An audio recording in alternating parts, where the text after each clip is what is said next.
Okay.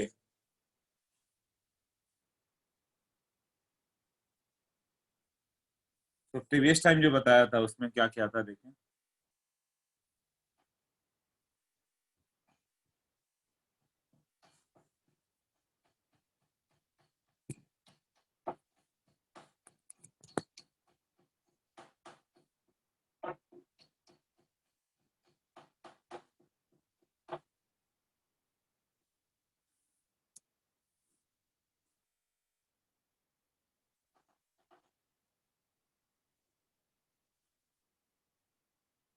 Of principal तो सबको याद होगा कैसे करना है। इलेक्ट्रॉनिक कॉन्फ़िगरेशन ऑफ, मुझे तुम लोग लिख के दिखा दो। मैंगनीज 25। इलेक्ट्रॉनिक कॉन्फ़िगरेशन, सबका आंसर आना चाहिए, देखो।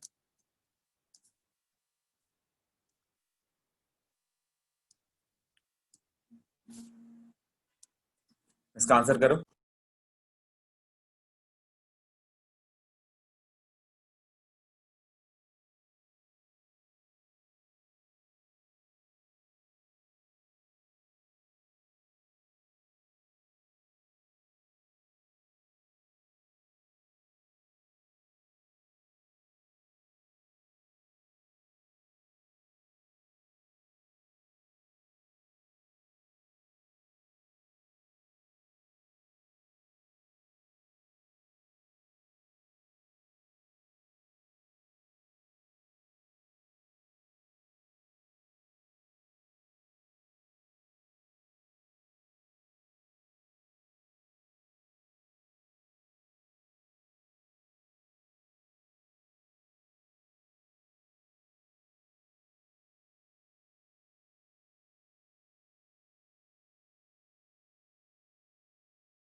हाँ, तो 6 लोगों का आंसर आ गया। 6 ऑफ यू हैव आंसर। और कौन आंसर नहीं कर पाया? यश। यश, यश तुम्हारा आंसर। मीत, तुम्हारा भी आंसर नहीं आया। आनंदी।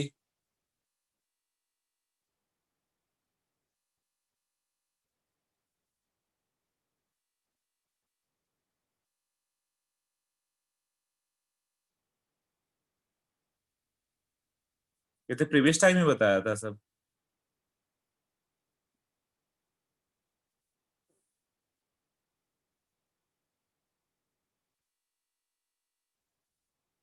बताया था ना कैसे करना है।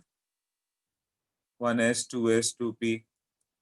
सबका नहीं आ रहा है बहुत। ये प्रॉब्लमेटिक कंडीशन दिख रहा है कि ये सिंपल इलेक्ट्रॉनिक कॉन्फ़िगरेशन लिखने नहीं आ रहा। केवल 2 लोगों ने सही आंसर दिया, बाकी किसी को कॉन्फ़िगरेशन लिखने नहीं आ रहा। ऐसे लिखना है, वो 2 8 18 ऐसे नहीं। उसका कोई इंपॉर्टेंस नहीं, वो भूल जाओ 2 8 18 और ये सब।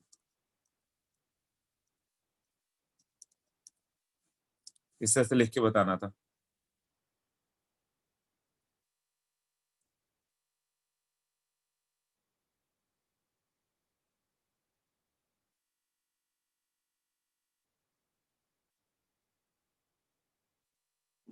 अचल, महेश, विघ्नेश, आयुष, ये 4 राइट है, बाकी लोगों को नहीं याद है।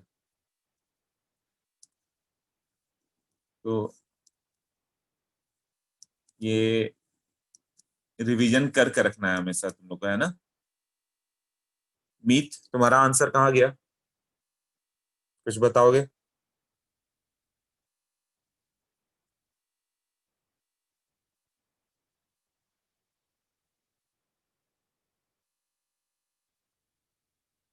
हाँ मीत बताओ।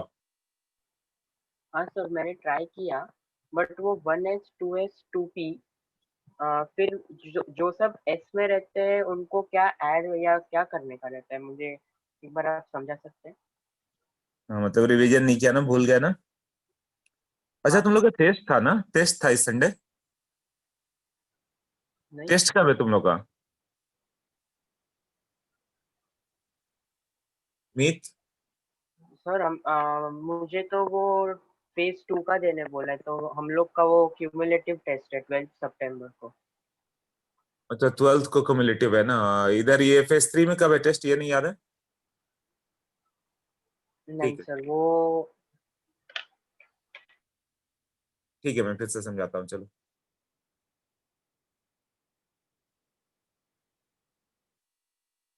हाँ, तो अब ये तुम्हें याद रखना चाहिए। 1s में देखो, पहले क्या क्या बताया था मैंने, क्वांटम नंबर्स फिर से आज बता देता हूँ। क्या क्या था, एन, एल, एम और एस, ये था ना। एन का वैल्यू 0 1 2 3 4 ऐसे था। एल का वैल्यू 0 होता, सॉरी 0 क्यों लिया था। एन का वैल्यू फर्स्ट ऑर्बिट में जाओगे तो क्या आएगा, एल का वैल्यू आ जाता 0। ये क्या था, 1s था, इसके लिए एम का वैल्यू 0 आता। Spin quantum number plus minus half था, ऐसे था ना। एन इक्वल टू में 2 जाओ तो दो सबसेबल बनेंगे, 0 और 1। ये क्या हो गया, 2s, और ये हो गया 2p। अब मैं सबसे ये पूछता हूँ वापस, 2s और 2p, तो 2s का m का वैल्यू 0 और 2p का m का वैल्यू -1 0 +1, 3 ऑर्बिटल होंगे और तीनों में प्लस माइनस हाफ। थर्ड में क्या हो गया, 0 1 2, 0 क्या हो गया, 3s 3p 3d। तो फर्स्ट में केवल 1s होता है, सेकंड में 2s 2p होता है, थर्ड में जाओगे थर्ड सेल में तो 3 सब cell, 3s 3p 3d। Fourth में जाओगे तो 4 सब cell, 4s 4p 4d 4f, ऐसे है ना। एस का वैल्यू कितना होगा, 0, पी का वैल्यू -1 0 +1, डी का वैल्यू -2 -1 0 +1 +2, ऐसे। एस का value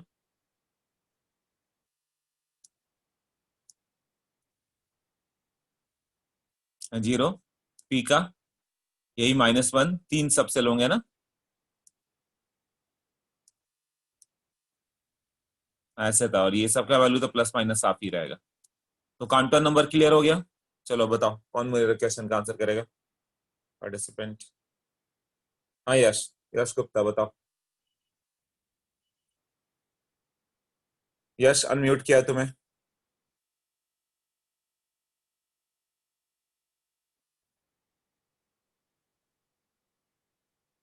Yash, are you there?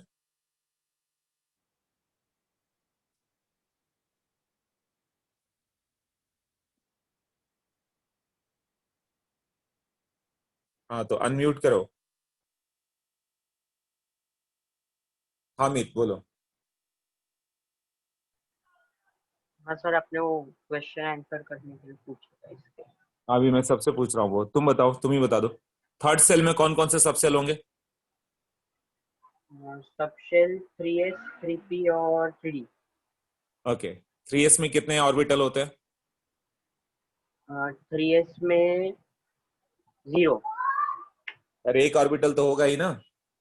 हाँ हाँ, एक एक, सॉरी सर। और पी में कितने ऑर्बिटल होते हैं?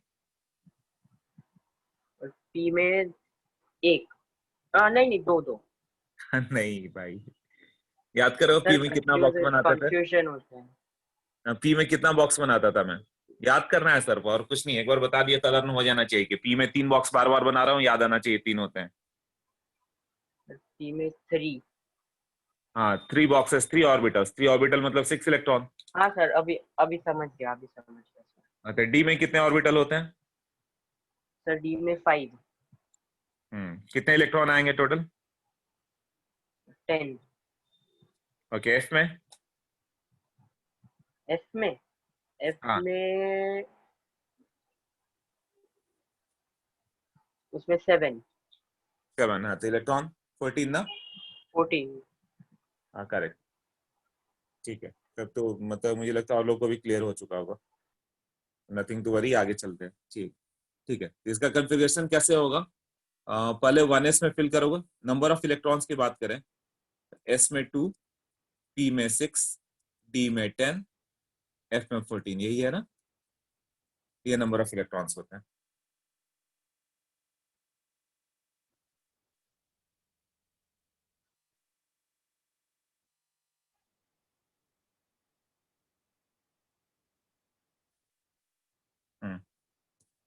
एस में 2, पी में 6, डी में 10, एफ में 14 होता है।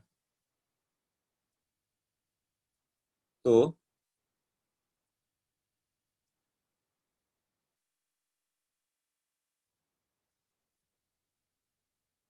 इसका कॉन्फ़िगरेशन क्या आएगा? 1s2, 2s2, 2p6, 3s2, 3p6, 4s2, then 3d10, 4p6, 5s2, 4d10, 5p6, 6s2। इसमें किसी को प्रॉब्लम है कैसे लिख रहा हूं मैं? पहले 1s फिल करेगा, देन 2s, देन 2p, फिर एरो इधर आ रहा है नीचे साइड में 3s, फिर एरो कहां से स्टार्ट हुआ? इधर से 3p, 3p के बाद 4s, ये भी गया, फिर एरो इधर से ले आओ 3d, उसके बाद 4p, then 5s, then 4d, 5p, then 6s, then 4f, 5d, 6p, 7s, ऐसा जाएगा ना? हाँ तब इसको mn को अब लिख के बताओ, mn में पहला इलेक्ट्रॉन किस में जाएगा? 1s में, तो क्या होगा? 1s2। अब आंसर करो, केवल 4 का आंसर था, बाकी लोग का answer 1s2, then 2s2, then 2p6, then 3s2, then 3p6, कितना हो गया? इलेक्ट्रॉन्स 2 + 2 + 6 + 2 + 6, टोटल 18 इलेक्ट्रॉन हो गए ना। 4s2 20, यहां तक डायरेक्ट 20 होता है, याद कर लो। 1s2, 2s2, 2p6, 3s2, 3p6, 4s2, यहां तक डायरेक्ट बोलना सीखो 20। 4s के बाद 3d आएगा, 3d में अब कितना बच गया? 20 के बाद 25 ही है ना, तो 3d5। वही मैंने बोला था, ये 4s2 में चला जाता है, 3d में चला जाता है शॉर्ट में।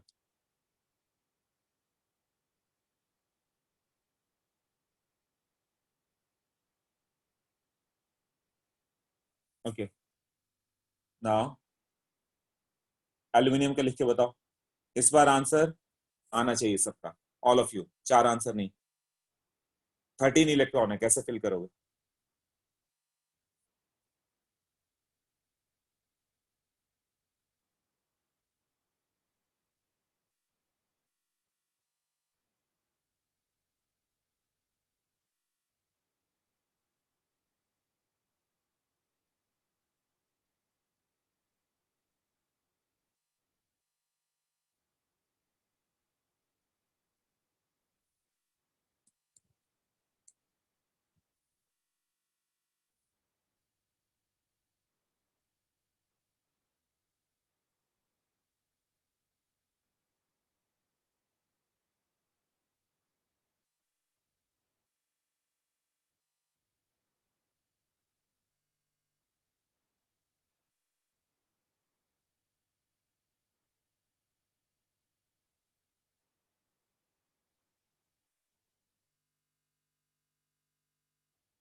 ओके सो 10 आंसर्स आए हैं। 3p1, 3p1, 3p1, सबके लास्ट में 3p1 है, बस आनंदी 3s1 नहीं, काउंटिंग रॉन्ग हो रहा तुम्हारा। 3p1, हाँ तभी सबको आ गया राइट, याद आ गया इसका मतलब। 1s2, 2s2, 2p6, 3s2, हाँ देन कितना हो गया ये 12 हो गया ना, देन 3p1। ओके, क्रोमियम को बताओ, क्रोमियम कॉपर।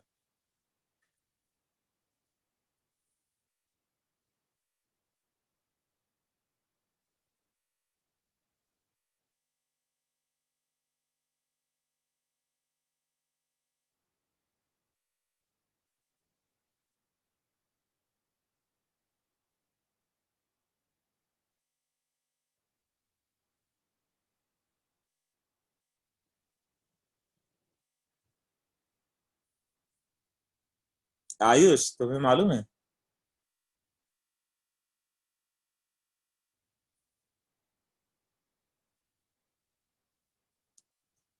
ओके, तुम फेज 1 में थे क्या आयुष? फेज 1 2 के साथ?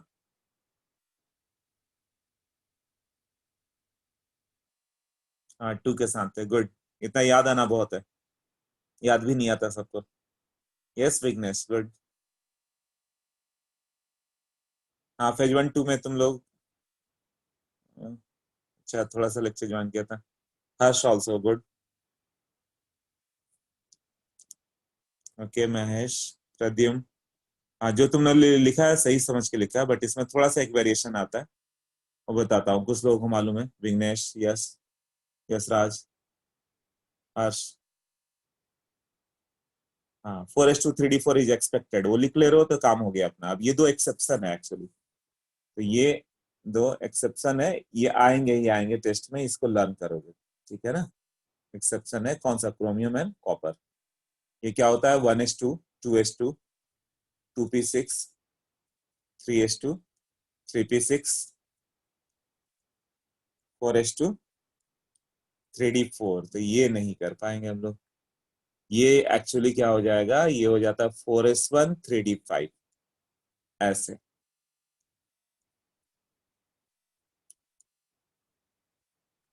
ये तो ऑफ प्रिंसिपल का वायोलेशन हो गया ना।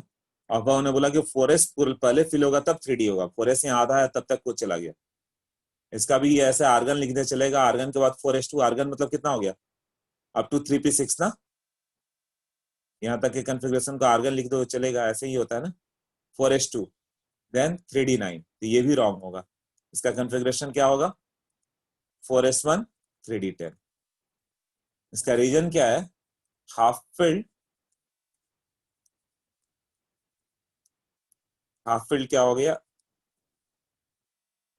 एस में कितने इलेक्ट्रॉन होते हैं,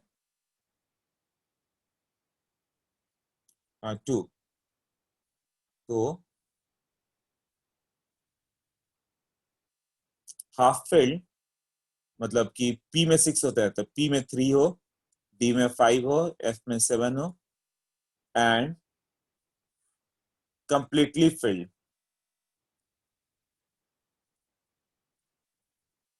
half filled and completely field,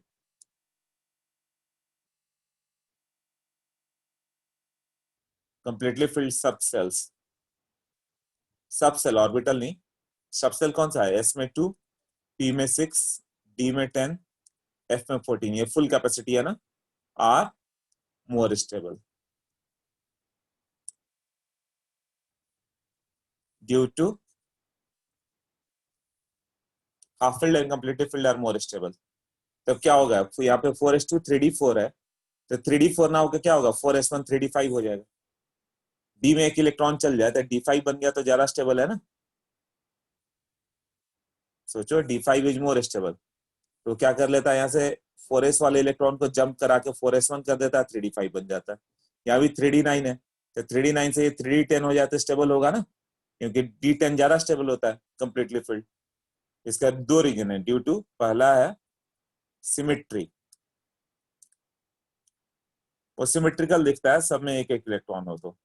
और दूसरा हो गया एक्सचेंज एनर्जी।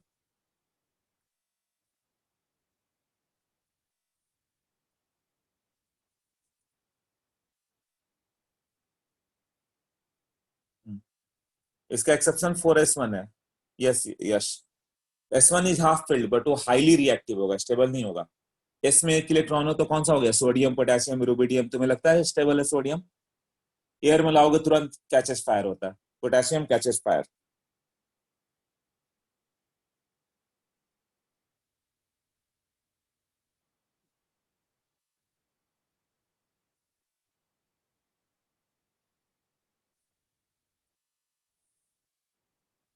हाँ प्रदीप बोलो।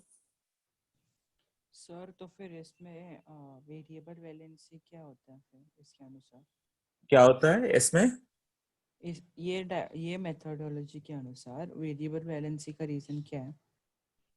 वेरिएबल वेलेंसी तो स्टेबिलिटी के लिए आता है, केमिकल बॉन्डिंग में पढ़ोगे। Okay sir. में एक कंसेप्ट आता है तुम्हें, बॉर्न हेबर साइकिल, है ना, उसमें आता है कि जो स्टेबल होगा वो बनेगा। तो सोडियम यदि अल्कली मेटल एक इलेक्ट्रॉन देगा तो ही स्टेबल हो पाएगा, और अल्कलाइन अर्थ मेटल दो देता है तो ही स्टेबल होता है। और डी ब्लॉक वाले कितने भी स्टेबल ही पड़ जाते हैं वो। Okay sir. तो वो सब बॉर्न हेबर साइकिल आएगा तो वो आएगा, अभी नहीं। केमिकल बॉन्डिंग एक्सचेंज एनर्जी क्या है, जैसे 4s2 3d4 ले लो, इलेक्ट्रॉन आपस में एक्सचेंज करते हैं, अपने पोजीशन को एक्सचेंज करेंगे एक दूसरे से। तो टोटल कितने एक्सचेंजेज होंगे? पहला इलेक्ट्रॉन दूसरे के साथ, पहला इलेक्ट्रॉन तीसरे के साथ एक्सचेंज कर ले, ये इलेक्ट्रॉन इधर आ जाए, दूसरा इधर आ जाए, अपना अपना पोजीशन एक्सचेंज कर ले, तो 3 एक्सचेंज हो गए। इसमें 2 एक्सचेंज हो गए, और एक लास्ट वाले का 6 एक्सचेंजेज हो गए।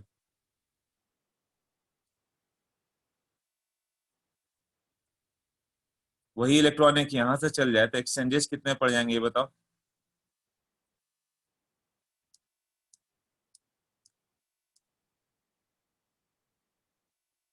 अब थोड़ा काउंट करो तो कितने एक्सचेंज आ रहे हैं। सब इलेक्ट्रॉन एक दूसरे से एक्सचेंज करें, पहले वाले बॉक्स से दूसरे में जाए, दूसरा वाला पहले में आ जाए, तो ये एक एक्सचेंज हुआ।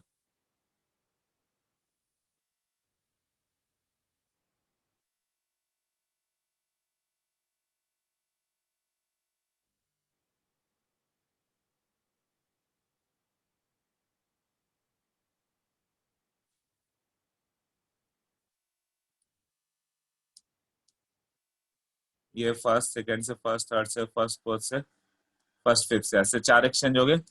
Second third, second fourth, second fifth, यहाँ 3 आ गए।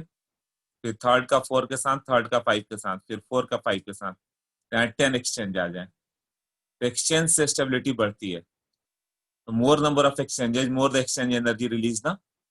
तो पहले में कितना था, 6 एक्सचेंज, 6 से कन्वर्ट हो गया 10 एक्सचेंज, स्टेबिलिटी इंक्रीजेस ना, इसलिए D5 होगा तो ज्यादा स्टेबल हो गया। तो chromium and copper he exception है, और कोई नहीं, बाकी सबको अवॉइड करो, ठीक है। तो ये दोनों आएंगे ही आएंगे क्वेश्चन, क्रोमियम कॉपर और इसका ग्रुप जो होगा।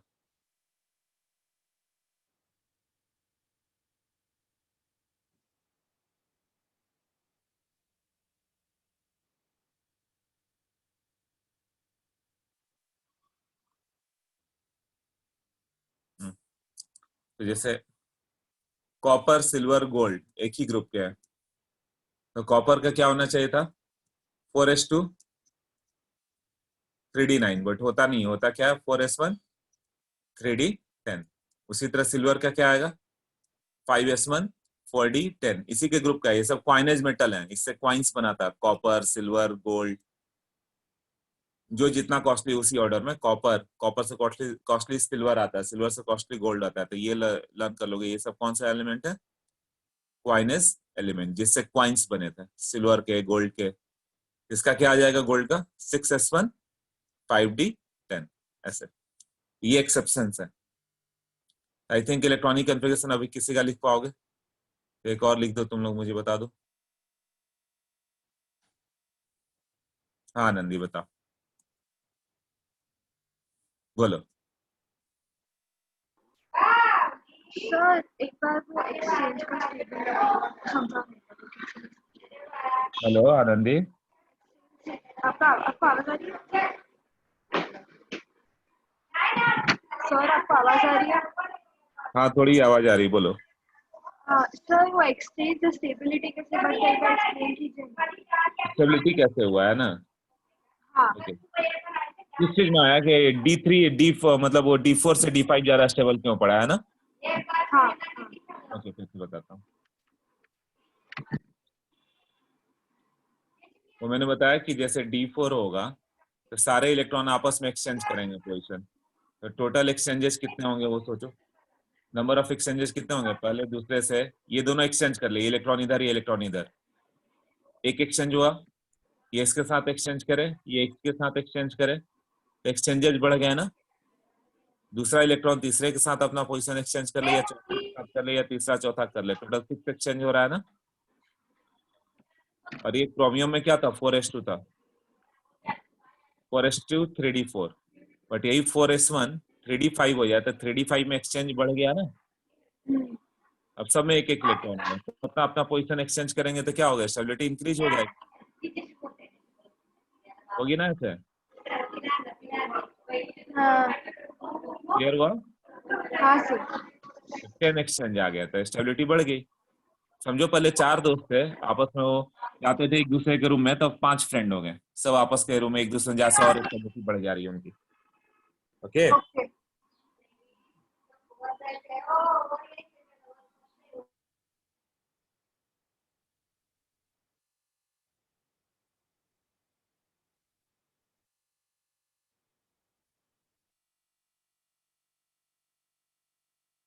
एक रूम बढ़ गया, एक पार्टनर बढ़ गया। अब मान लो कि तुम अकेले किसी रूम में रहते हो तो तुम हाईली अनस्टेबल हो, वही अल्कली मेटल हो गया, पूरे फ्लोर पर अकेले रह रहा है, अनस्टेबल है, कभी भी गिर जाएगा, कुछ भी होगा। अब मान लो 2 हो गए, तो आपस में एक दूसरे के रूम में जा रहे हैं, बात कर रहे हैं, स्टेबल हो रहे हैं।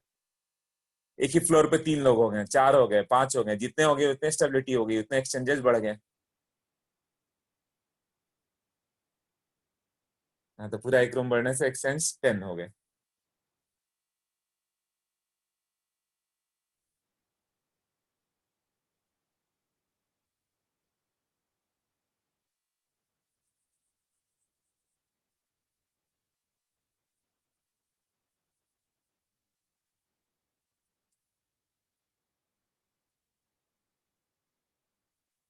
ओके, तो ये कर दिया। इसके बाद कॉन्फ़िगरेशन मैंने बोला कि एक कोई लिख दो जिससे मुझे मालूम चले, काम करो। ब्रोमीन 35 होता है, इसका कॉन्फ़िगरेशन सब लिख के बताओ।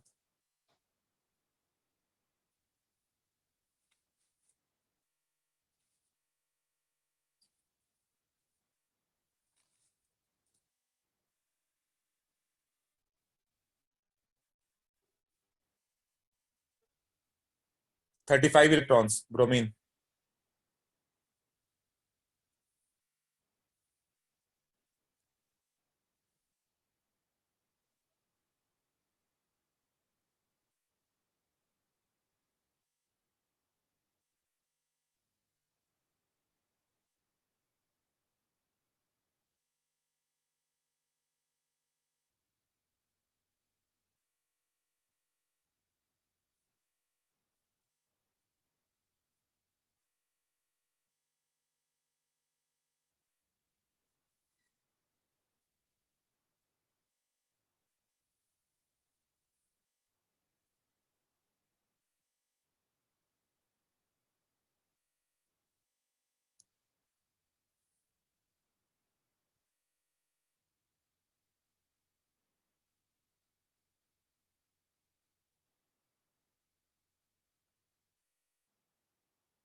ओके, कितने लोग का राइट है आंसर। प्रद्युम्न तुमने तो पहले रॉन्ग किया, बाद में लिखा अभी। हाँ, ओके। 4p6 3d5 नहीं, प्रद्युम्न रॉन्ग हो रहा है। अच्छा, 3d5 पहले, नहीं रॉन्ग कर रहे हो तुम।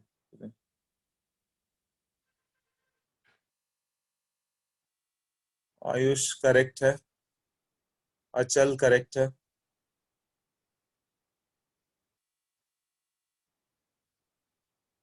विघ्नेश आनंदी करेक्ट है।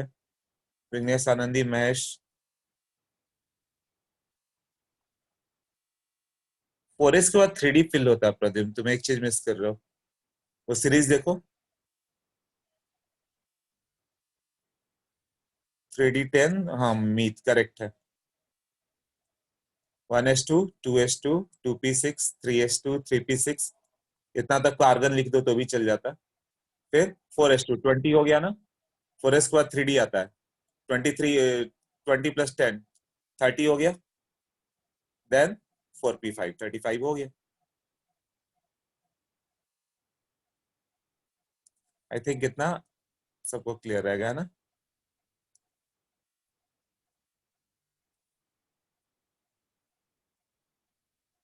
अब ये एनर्जी लेवल डायग्राम था सब, है ना। For one electron system, one electron system कौन सा है? Hydrogen, helium plus, Li2 plus. Energy level depends upon n only, जो बोर ने बताया था। बोर ने क्या बताया था? एनर्जी लेवल केवल n पे डिपेंड करेगा। हाइड्रोजन का -13.6, फर्स्ट ऑर्बिट का, सेकंड का -3.4, थर्ड का -1.51। उसने एल की बात ही नहीं की और सही भी था वो।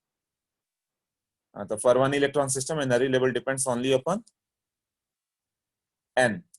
इसका मतलब 1s की एनर्जी लेवल वही होगी जो 2s 2p की होगी। 2s और 2p दोनों की सेम एनर्जी होगी।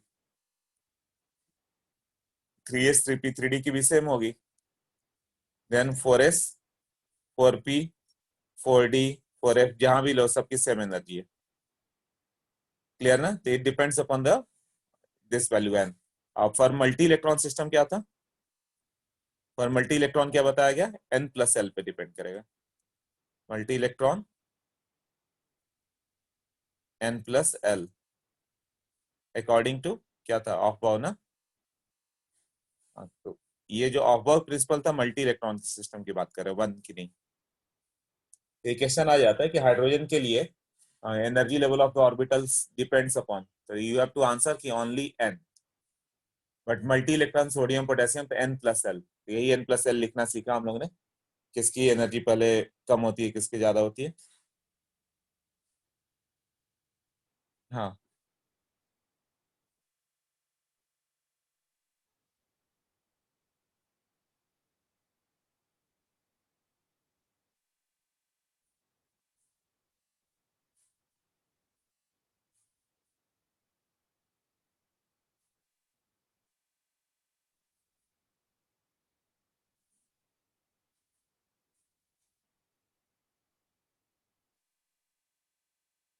Okay. Now Pauli's exclusion principle। Pauli's exclusion principle।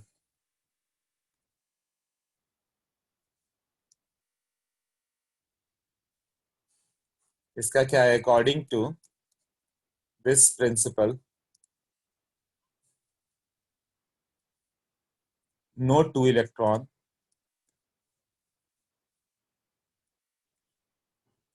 in an atom of element can have same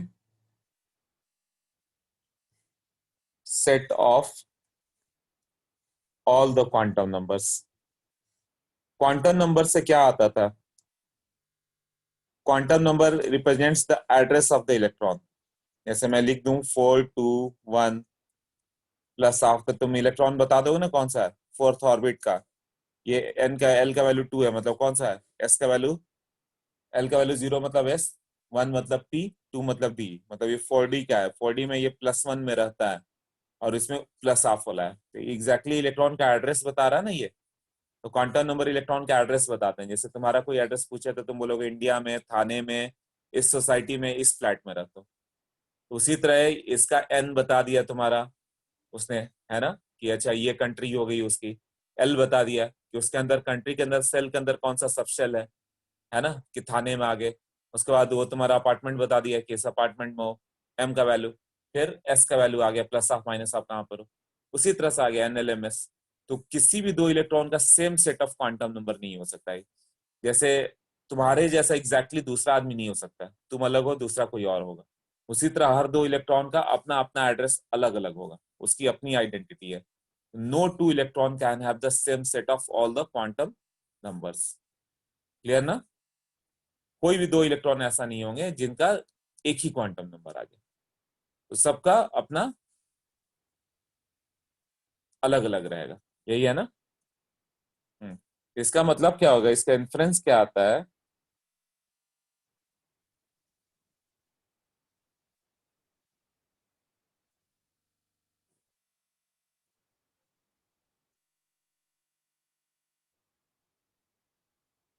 An orbital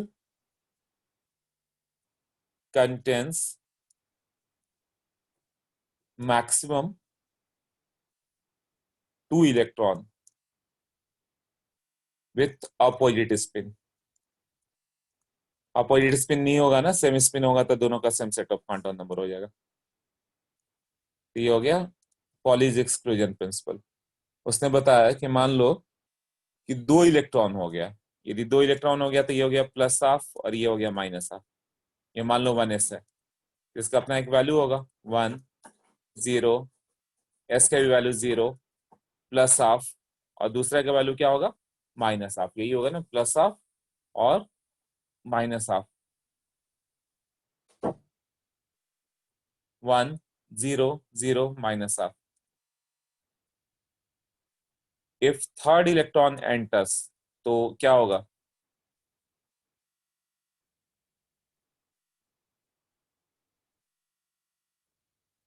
तो वो या तो आइदर प्लस हाफ होगा या माइनस हाफ होगा, आइदर प्लस हाफ और माइनस हाफ। यही करोगे ना, तो देखना दो सेट सेम आ जाएगा। तो ये वायोलेशन ऑफ पॉपअ प्रिंसिपल आ गया ना। ये 1s ले लोगे तो ये 1 0 0 प्लस हाफ, इसका भी तो वही आ गया 1 0 0 प्लस हाफ। तो दोनों का सेम सेट हो ही नहीं सकता, उसने बोला था कि ये वायोलेशन है, same set is not feasible, not not possible ना। इसका मतलब तुम तीसरा इलेक्ट्रॉन एक ऑर्बिटल में डाल ही नहीं सकते। तीसरा ऑर्बिटल को एक ऑर्बिटल में डाला तुमने, या तो प्लस हाफ होगा या माइनस हाफ होगा। अब प्लस हाफ या माइनस हाफ में से कोई भी हो, वो किसी ना किसी सेट इक्वल आ गया, तो ये मैंने बोला कि ये फिजिबल नहीं है। इसका मतलब एक ऑर्बिटल मैक्सिमम तुम दो ही इलेक्ट्रॉन रख सकते हो, और वो दोनों का सेट क्या होगा, दोनों अलग अलग स्पिन होंगे, एक प्लस हाफ एक माइनस हाफ। तीसरा डालोगे तो या तो प्लस हाफ डालोगे या माइनस हाफ डालोगे, तीसरा डालोगे माइनस हाफ तो वो इससे टैली कर जाएगा वो, तो तीसरा इलेक्ट्रॉन पुट नहीं कर सकते। क्लियर हुआ अफवाह? मुब्बल की पॉलिस, यस, विग्नेश को क्लियर है। और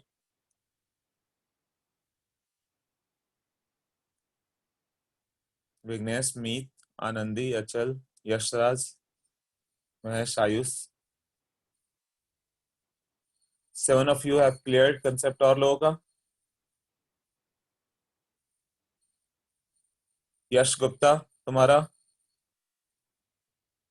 प्रद्युम, दुर्वेश, ओके।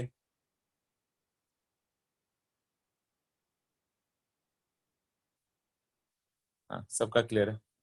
हाँ, तो मैक्सिमम दो इलेक्ट्रॉन हो सकता था, यही है ना? ओके,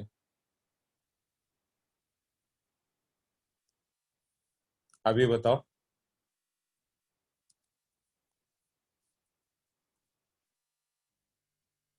ये किसका वायोलेशन है, किस रूल का? हाँ हर्ष, दो रूल पढ़ा तुमने।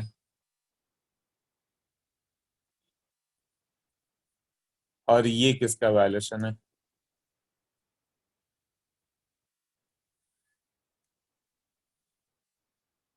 किस रूल का वायोलेशन है? हाँ हर्ष बताओ। सर अगर किसी हाइपोथेटिकल वर्ल्ड में स्पिन के 3 वैल्यू रहे तो हो सकता है ना? हाँ, ये 3 है तो, बट 3 आता ही नहीं है ना, या तो क्लॉकवाइज स्पिन है या एंटी क्लॉकवाइज स्पिन है, स्पिन करेगा तो दो ही है। Yes sir.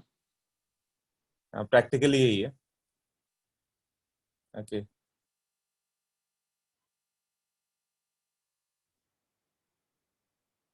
हाँ ये पहला किसका वायोलेशन है? ये मान लो 4s है, ये 3d है, ये 4s है, 3d है।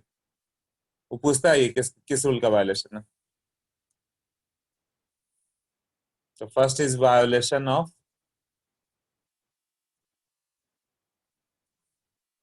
पाव principle. Yes, of Pauli, of Pauli principal.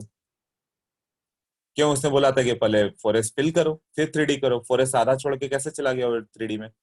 ये किसका वायोलेशन है?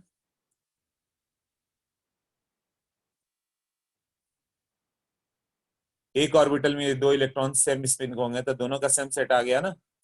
This is violation of what? हाँ, Pauli's exclusion principal.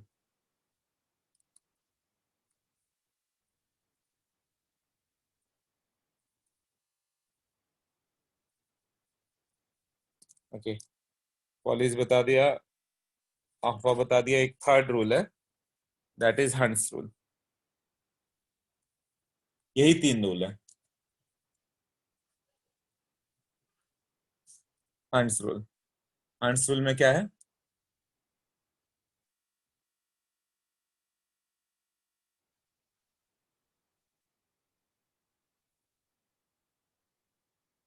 Pairing of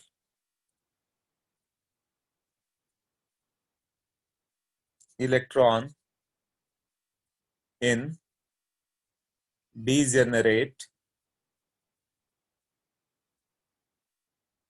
orbitals। degenerate मतलब क्या होता है? Same energy level.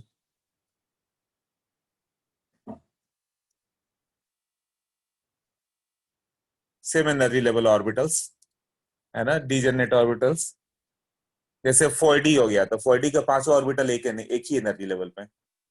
तो 3s से ज्यादा एनर्जी 3p की होती है, तो 3p में जो तीनों ऑर्बिटल हैं उन तीनों की एनर्जी एक ही है।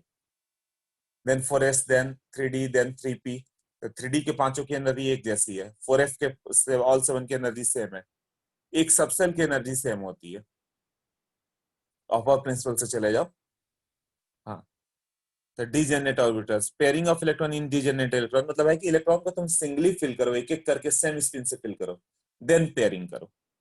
तो pairing of electrons in degenerate orbitals will not take place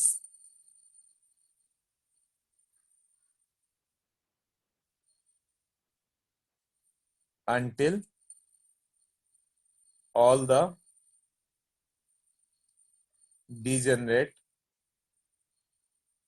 orbitals are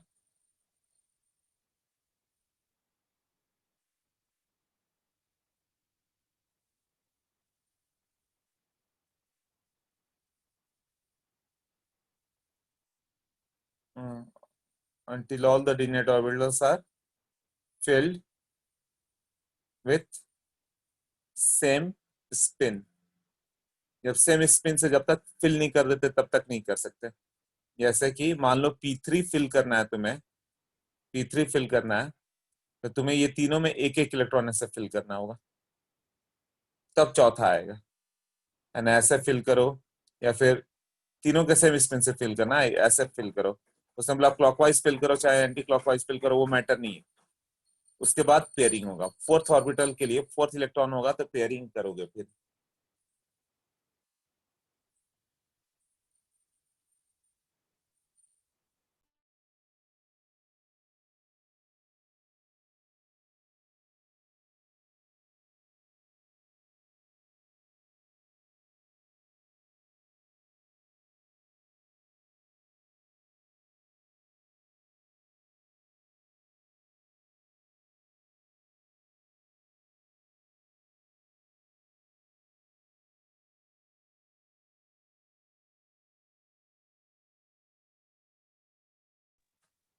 okay, ये तीनों फिल होंगे तो ही चौथा फिल होगा। तो P3 को ऐसे करो, अब P4 पे क्या करेंगे देखो।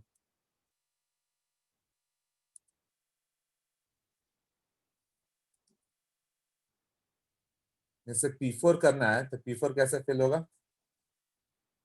उसने बोला कि एक एक करके फिल कर दो, एक इधर एक इधर एक इधर, फिर पेयरिंग कर दो, चौथा यहाँ पे करो या किसी बॉक्स में करो, उससे क्या मतलब, ये सब तो बॉक्सेज ही है ना, ऐसे ऐसे ऐसे, फिर यहाँ पे एक कर दिया, ये सब करेक्ट है ना।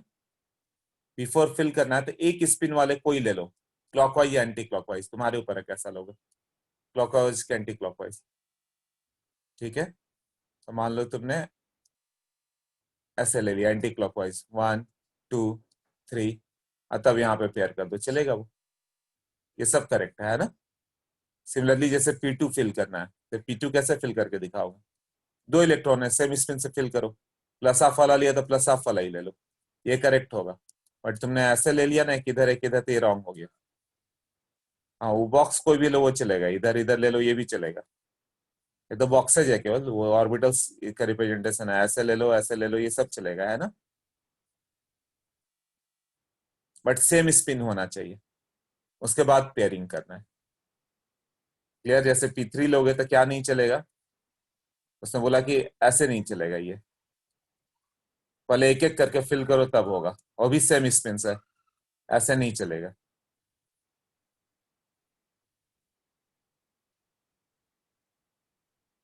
समझ में आया ना, मतलब ऐसा किया और यहाँ पे ऐसा कर दिया, तो ये सब नहीं चलने वाला। P3 का क्या चलेगा, सेम स्पिन वाले क्लॉकवाइज वाले चलेंगे ऐसे, या तो प्लस हाफ लिखो या माइनस हाफ लिखो। सोच लो, ये क्लियर हुआ, कितने लोग क्लियर हुआ, क्लियर है, यस और नो?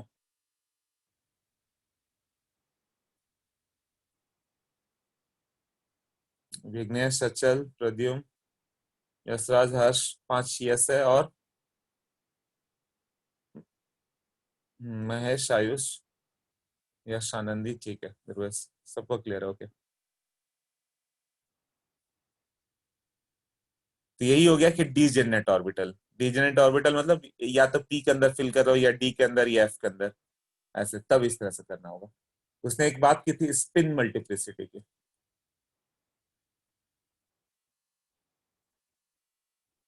वो था 2 into sigma S plus half.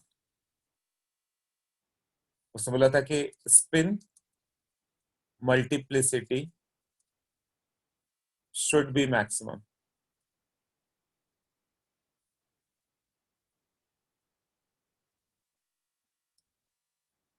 तो उसके लिए क्या होना चाहिए, सिग्मा S ये मैक्सिमम आना चाहिए, उसका मॉडुलस है ना, इसका मतलब ऑल आइदर प्लस हाफ वाले होने चाहिए और माइनस हाफ। जैसे कि मान लो कि P3 फिल करना है, तो इसका SM कैलकुलेट करें, इसका तो कितना होगा, spin multiplicity will be 2 into sigma S कितना हो गया, 3/2 प्लस 1/2, 4, और इसका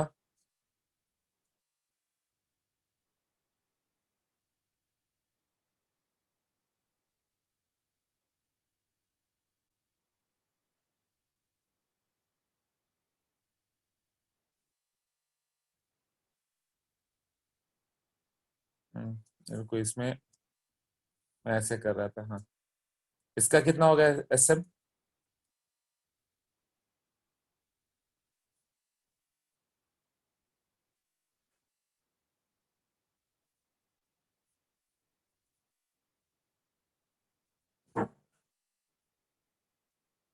तो इसका 2 इंटू ये 3/2 ही आ जाएगा ना, -3/2 का मॉडुलस है प्लस हाफ, तो मॉडुलस से 3/2 ही बाहर आएगा, तो ये भी 4 आ गया, बट इसका SM 2 इंटू इसका मॉडुलस कितना होगा, plus half minus half plus half, तीनों को ऐड कर दो, plus half minus half plus half ही बचा ना, और उसका मॉडुलस हाफ आ गया, तो ये तो 2 आ गया, और इसका SM similarly plus half minus half plus half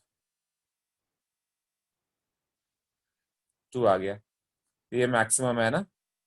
हाँ, तो ये दोनों फिजिबल है, जिसमें मैक्सिमम आएगा वही है, और ये दोनों फिजिबल नहीं है। तो हंट्स रूल ने दिया था मैक्सिमम स्पिन मल्टीप्लिसिटी, कि spin multiplicity should be maximum. इसको अनदर नेम भी है, बुक्स में नहीं दिया जल्दी, बट कहीं कहीं क्वेश्चन पूछ लिया था। इसको बोलते हैं hunts rule of maximum spin multiplicity. इतना डिटेल नहीं है बुक में, तो ये आता नहीं क्वेश्चन जल्दी, आ गया तो स्पिन मल्टीप्लिसिटी तो याद करना। ये थोड़ा सा ग्रे एरिया में देख लो। क्लियर है? यस और नो?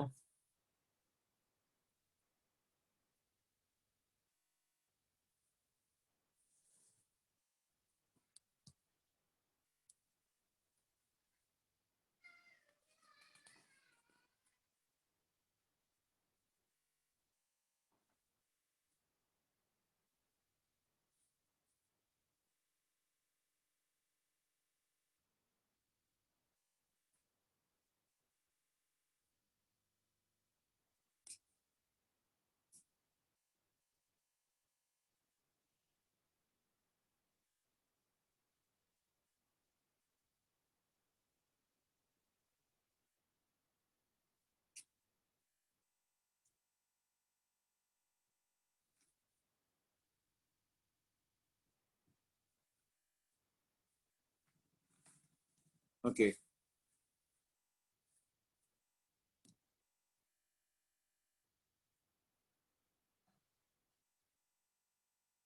क्लियर। तो इससे क्या था? ये मुझे बताओ, क्रोमियम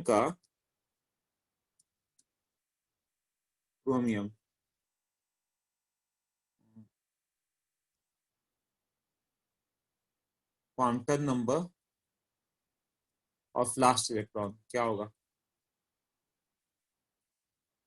इसका सेट लिखो, quantum number of last electron क्या होगा?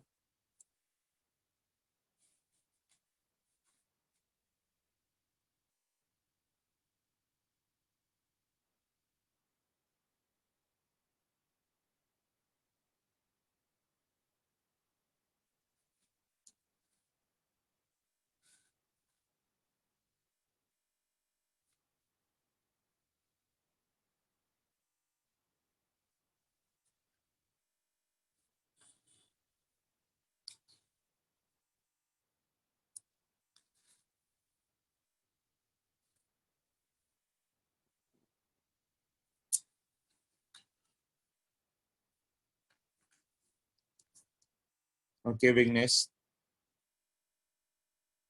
करेक्ट दिख रहा है,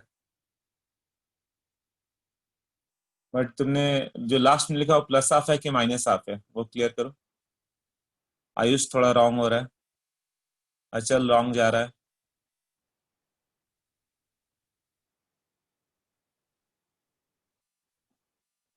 लास्ट इलेक्ट्रॉन मतलब वैलेंस सेल की बहुत बात कर रहे हैं हम लोग, पहले फील्ड नहीं, जो सबसे लास्ट में है वैलेंस सेल इलेक्ट्रॉन लिख देता हूँ, उससे कंफ्यूजन हो रहा है ना तुम्हें।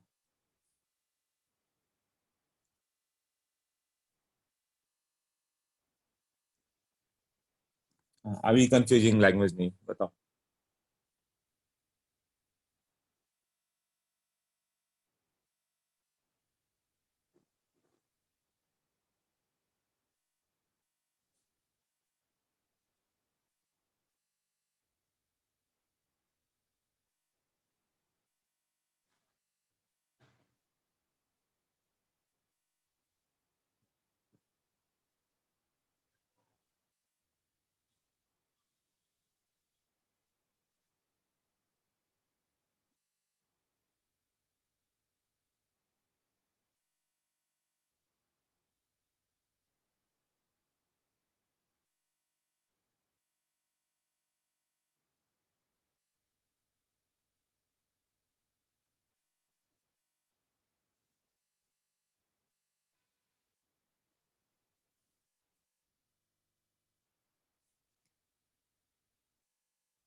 नहीं, फोरेस है ना, तुम लोग ये क्रोमियम भूल गए हो। वैलेंस सेल मतलब लास्ट सेल कौन सा है ना? अभी बताया था स्ट्रक्चर ना, 1s2 2s2 2p6 3s2।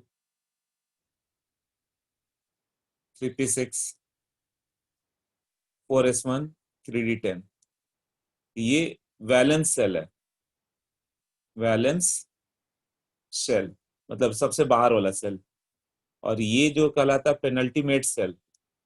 Penultimate shell मतलब सेकंड लास्ट सेल। पेनल्टीमेट एक इंग्लिश का वर्ड है, जैसे मान लो T20 में देखोगे 20 ओवर से पहले 19th ओवर आता है तो बोलते हैं कि penultimate over is going on, मतलब सेकंड लास्ट। ये पेनल्टीमेट सेल है, और ये सब कहलाते हैं कोर सेल जो अंदर में।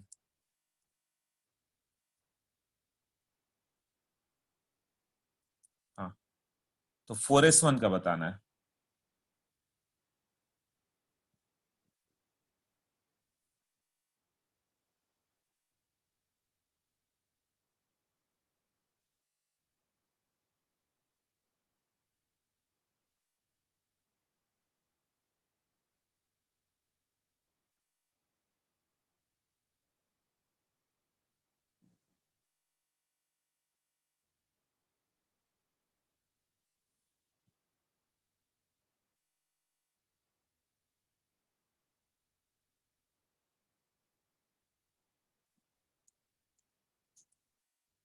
तो इसका आएगा 4 0 0। अब ये किसने बोला कि प्लस हाफ होगा? माइनस हाफ भी तो हो सकता है।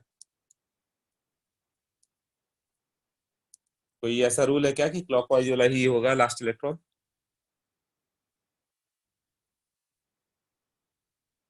जैसे हाइड्रोजन का लिखना है 1s1, कुछ भी लिख सकते हो, ये और ये दोनों करेक्ट है।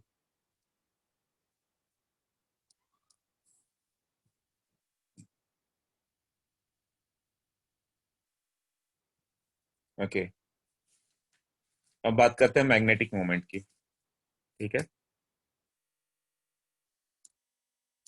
मैग्नेटिक प्रॉपर्टीज में क्या होता है?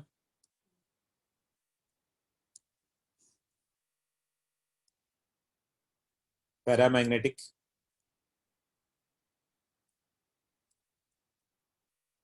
पैरामैग्नेटिक सब्सटेंस क्या होगा? पैरा मतलब थोड़ा, लिटिल, तो weekly attracted by magnetic field, weekly attracted by magnetic field.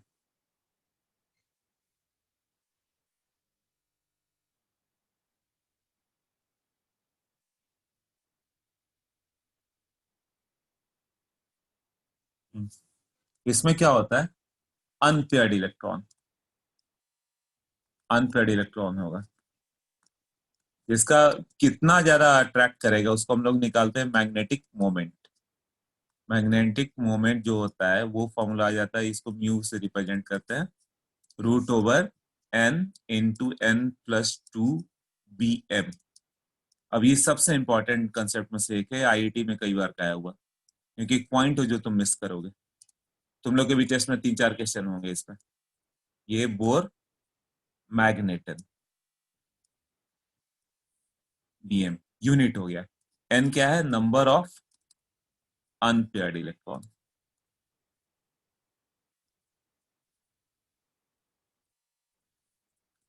अब डायमैग्नेटिक की बात करें, अब उसको आगे कंटिन्यू करेंगे, बट ये भी लिख देते हैं। डायमैग्नेटिक मतलब ये वीकली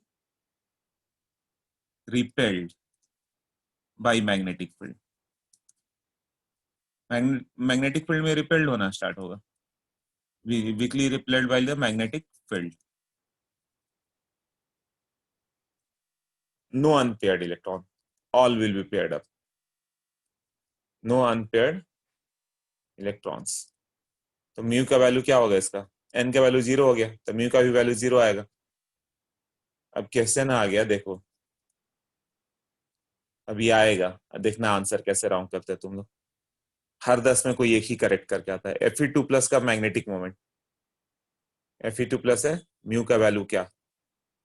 आयरन जब लिखोगे तो होता है argon, then 4s2, then 3d6। Fe2+ का कितना होगा? आर्गन, जब तुम एनर्जी दोगे तो 4s वैलेंस सेल है, 4s वैलेंस सेल है, 4s से इलेक्ट्रॉन बाहर जाएगा तो 4s 0 हो जाएगा और 3d6 होगा। ये पॉइंट अच्छे से याद करो, electrons are expelled from valence shell. वो अंदर छिपा हुआ, वो नहीं जाएगा। फिल करते समय 4s पहले फिल हुआ तब 3d, बट बाहर करते समय 4s बाहर जाएगा क्योंकि वो आउटर मोस्ट सेल। तो 4s 0 3d 6 हो गया। तो इसमें कितने अनपेयर्ड इलेक्ट्रॉन है? अब d6 के लिए तुम्हें अब यहाँ पे हंस रूल मालूम होगा, तब बताओगे। एक एक करके पहले फिल किया सारे clockwise spin, then anti clockwise. तो ओवरऑल अनपेयर्ड कितना बच गया? n का वैल्यू 4 हो गया ना। तो मैग्नेटिक मोमेंट कितना आएगा फिर? Root over n into n plus two, 4 into plus 4 plus two, √24 bm। मतलब √25 से कम, 5 से थोड़ा कम, 4.9 वगैरह। तो n का वैल्यू 4 है तो मैग्नेटिक मोमेंट 4.9 वगैरह मान लो आ जाएगा। Fe3+ का बताओ मुझे। Fe3+ का based upon this magnetic moment क्या होगा? फिर मैं समझाता हूँ, नहीं समझ में आया तो।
हो गया आंसर। मैग्नेटिक मोमेंट कितना आया? √35, √35। विग्नेस √24, ऐसा कैसे? दो ही लोग का आंसर है। ओके, हाँ, √35। CO3+, CO2+। तो पहले उसका मैग्नेटिक मोमेंट लिख देना, फिर करना। देखो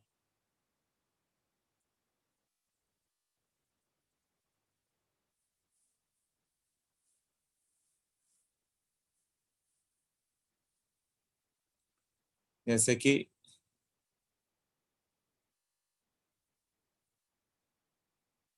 आयरन का लिखते हैं हम लोग तो आता है 4s2 3d6। Fe3+ होगा तो पहले तो 4s से बाहर जाएगा, देन 3d से बाहर जाएगा। और 3d से बाहर जाएगा तो 3d5 तुम्हें कैसे लिखना वो मालूम है तुम्हें। क्या करना होगा, सब में एक एक अनपेयर्ड इलेक्ट्रॉन ना, हंट्स रूल। एन का वैल्यू क्या हो गया 5 ना, तो मैग्नेटिक मोमेंट का वैल्यू √n × n+2 bm कितना हो गया, √5 × 7 √35 bm। ओके, CO3+ का बताओ।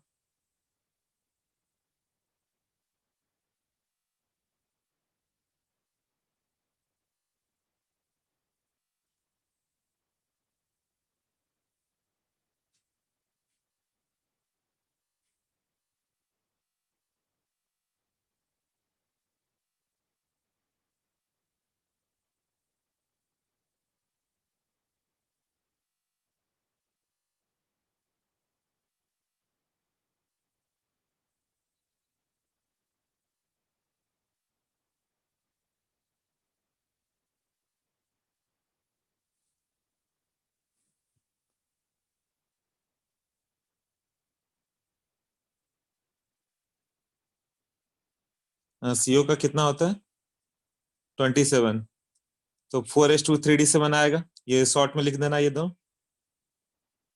यो याद है ना जो बताया था, science teacher very cruel man, fish could not cut zinc. तो CO3+ का बताओ।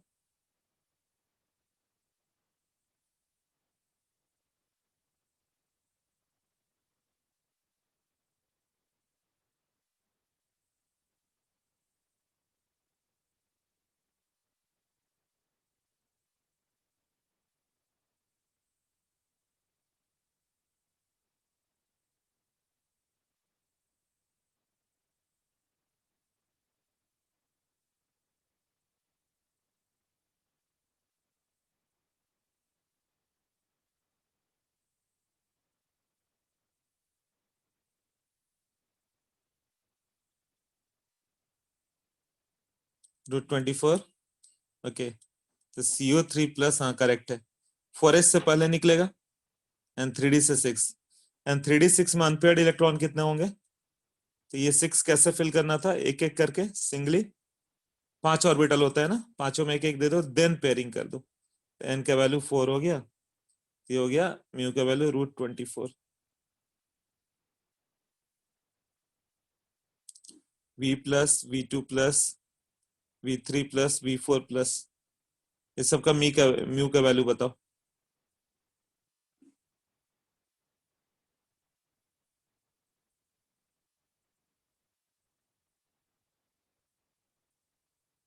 वैनेडियम, वैनेडियम कितना होता है, एटॉमिक नंबर याद होगा तुम लोग को।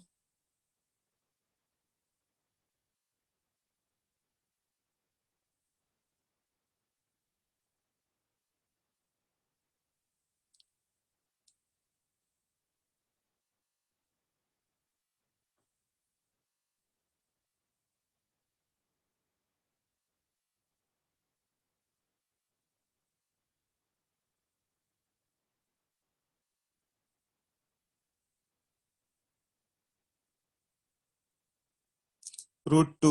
V+ का बोल रहे हो आयुष।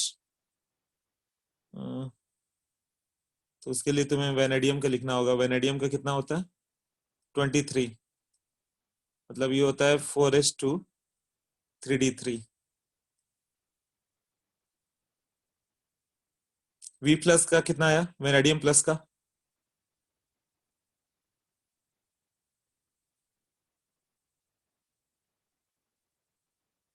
रूट वॉट,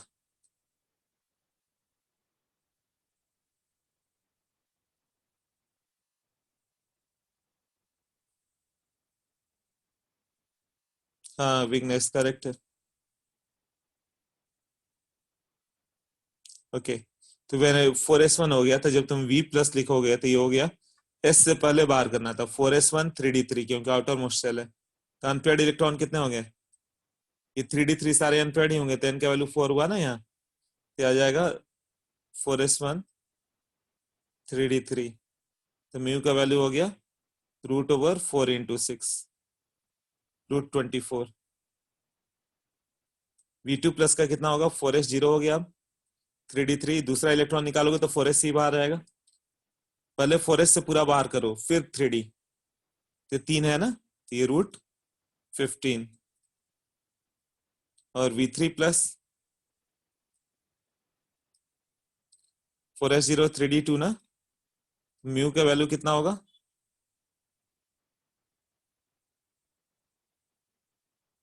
दो अनपेयर्ड है ना, हाँ, तो 2 × 4 √8। और इसका कितना होगा, 4s 0 3d1, तो म्यू का वैल्यू √3, 1 × 1 + that। क्लियर?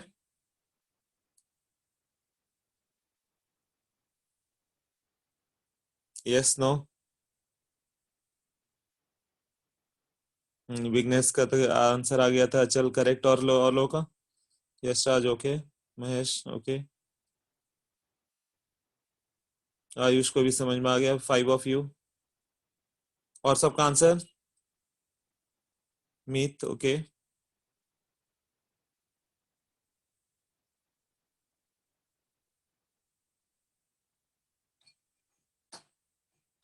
और लोग का आंसर, यश गुप्ता तुम्हारा आंसर,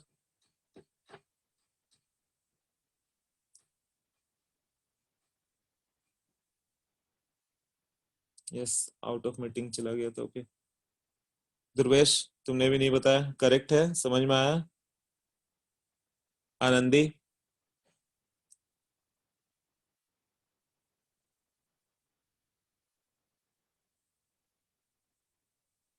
ओके। हाँ, तो ये मैग्नेटिक मोमेंट वाले क्वेश्चन आएंगे, देखना तुम 4s से निकालना भूल जाते हो, इसके लिए आता है। अब इसको बताओ,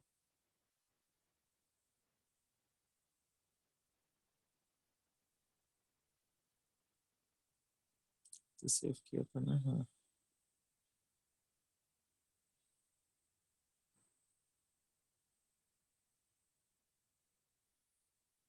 क्वेश्चन ऐसे रहता है कि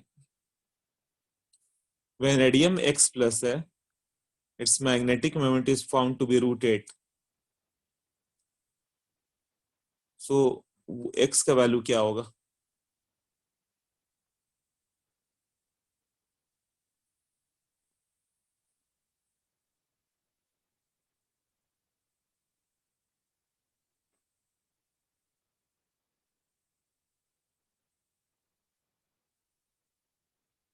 तो जैसे ही आता है ट्विस्ट हो जाता है। N का वैल्यू क्या होगा, ये 2.83 आ रहा है ना, √8 मतलब 2.83, तो जो 2.83 है तो N का वैल्यू 2 आएगा। क्वाड्रेटिक मत सॉल्व करना, N का वैल्यू पुट करके देखना, N का वैल्यू कितना रखोगे तो 8 आ जाएगा, तो 2 रखने पे 8 आ जाएगा ना।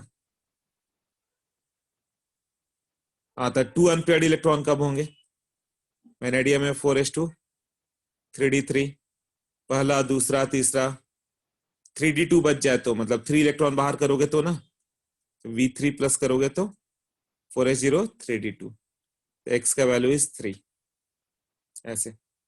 ओके, ये पार्ट कर लिया हम लोगों ने। अब देखते हैं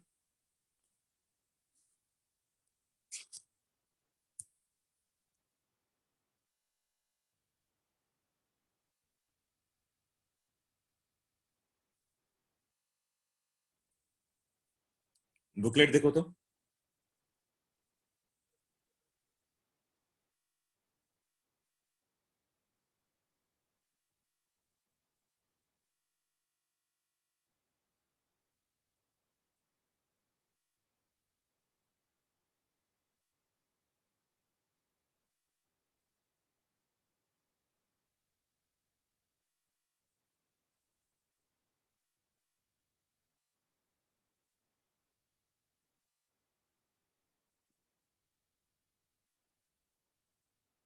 NPC 1 में ही है ना।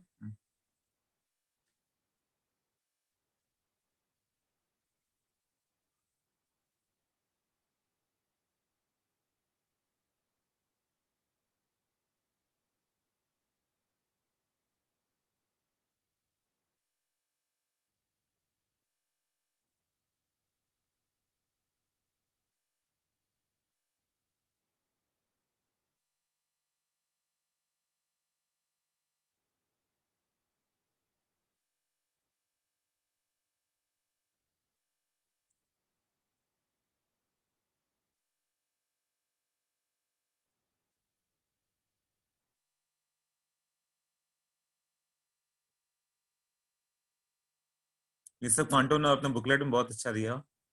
पेज नंबर 68 देखो, पीडीएफ का 66, बुकलेट का पेज नंबर 66 और पीडीएफ का पेज नंबर 68। वहां हुआ principle, Pauli's exclusion, Hund's rule दिया है, बहुत अच्छे से दिया हुआ है, इसे एक बार देख लोगे। फिर इलेक्ट्रॉनिक कॉन्फ़िगरेशन दिया हुआ है। अब ये मेरे सामने बिगनर्स बॉक्स 5 कर जाओ।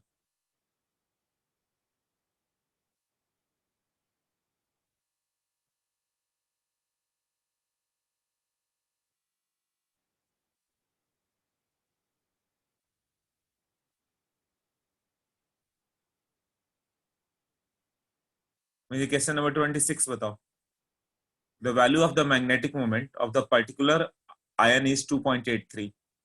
द आयन इज, कौन सा आयन होगा? ये सब क्वेश्चन सबसे इंपॉर्टेंट वाले होंगे।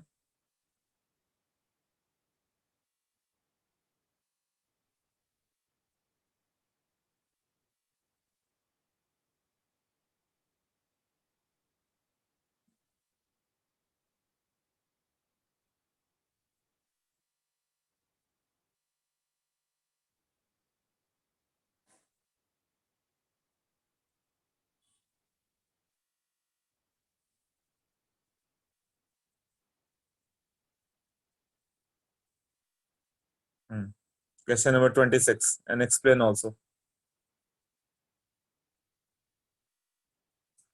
It will take time, 2-3 minute तो लग सकता है, करो।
क्या है आंसर इसका?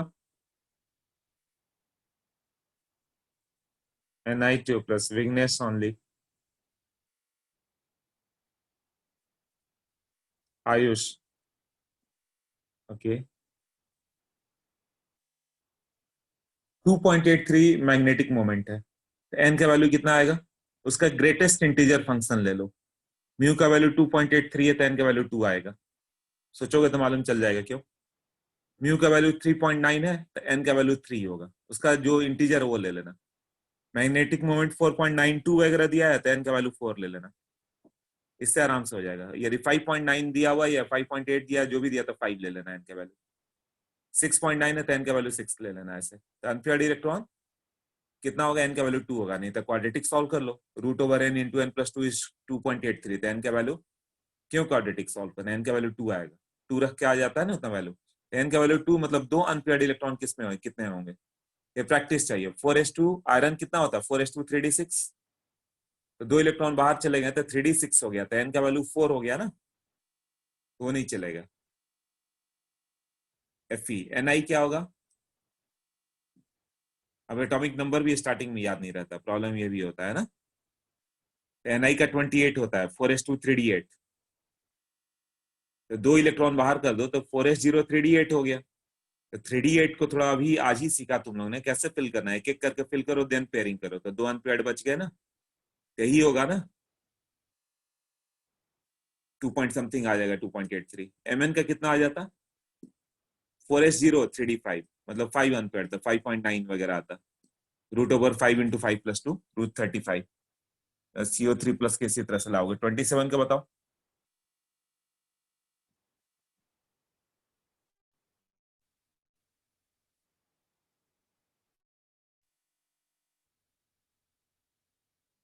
गुड, 27 भी एक आंसर कर दो।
ओके, क्या आंसर आया, विग्नेश का आंसर आ गया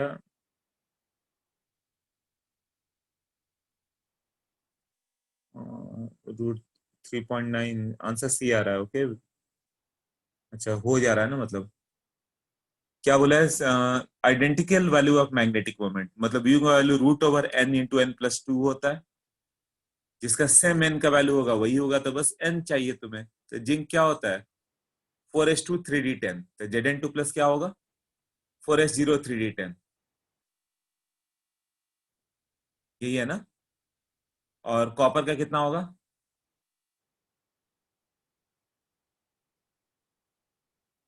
कॉपर का होता है 4s1 3d10, तो Cu प्लस कितना हो जाएगा, 4s0 3d10, यही होगा ना। ये दोनों डायमैग्नेटिक ही हैं।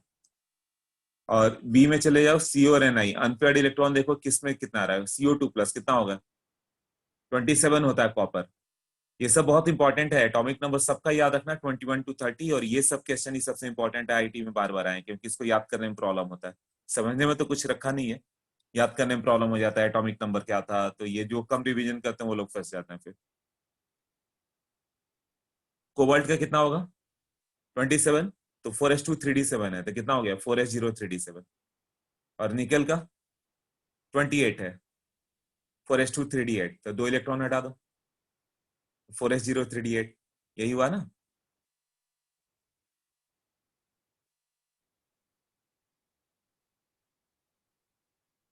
ठीक है, तो एक एक निकल में एक इलेक्ट्रॉन ज्यादा है, तो वो नहीं हो सकता था। Mn में जाओ, Mn क्या था 4s2 3d5, तो 4s0 3d3 हो गया, मतलब 3 अनपेयर्ड इलेक्ट्रॉन है कोबाल्ट में। MnFeCO मतलब 27 है ना, तो 4s2 3d7, अब 4s0 3d7, 3d7 में कैसे होता है, एक एक करके फिल करो फिर पेयरिंग करो, तो 3 ही अनपेयर्ड बच गए ना, सी में ही 3 अनपेयर्ड हो गए, तो यही दोनों होंगे ना। समझ में आ रहा है, ये सब क्वेश्चन सोचना पड़ेगा ना। टाइम है अभी नहीं हो चुका है। ये सब बहुत इंटरेस्टिंग क्वेश्चन लगेंगे तुम लोग को। इंटरेस्टिंग है ना ये, बताओ क्या रिव्यू है तुम लोग का।